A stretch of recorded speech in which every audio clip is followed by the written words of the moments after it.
L'opération conduite par le Mossad à Dubaï n'est que la dernière d'une série d'actions secrètes entamées depuis 2007. Certaines sont clairement d'origine israélienne, d'autres pourraient avoir été montées par les Américains.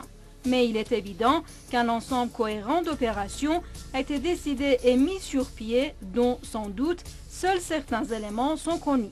L'étau s'est encore resserré ces derniers jours sur ce qui ressemble de plus en plus à un fiasco majeur du Mossad, les services de renseignements extérieurs israéliens.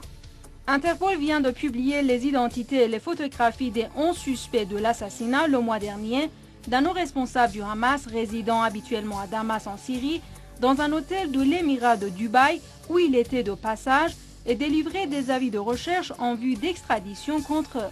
La police de Dubaï a en effet révélé que les membres de l'unité, qui venaient apparemment de Vienne, en Autriche, détenaient 6 passeports britanniques, 3 Irlandais, un Français et un Allemand. Le gouvernement israélien s'est muré dans le silence, comme les ambassadeurs israéliens en poste à Londres, Dublin et Berlin qui ont été convoqués par les chancelleries. Le chef de la police de Dubaï a indiqué dimanche que des passeports diplomatiques avaient été utilisés par les agents qui ont tué un cadre du Hamas à Dubaï, alors que la pression augmente sur l'entité sioniste dont les services secrets sont mis en cause. Dans l'enquête, la coopération avec la Grande-Bretagne, la France, l'Irlande et l'Allemagne va bon train, a déclaré le chef de la police de Dubaï.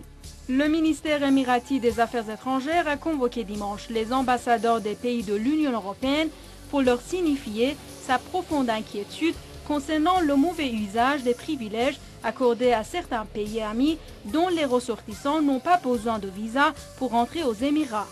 Tout pays européen qui a donné ses propres passeports au Mossad ou permis au régime sioniste de fabriquer ses propres passeports et de les utiliser pour commettre des crimes terroristes dans un autre État est impliqué dans le crime terroriste lui-même.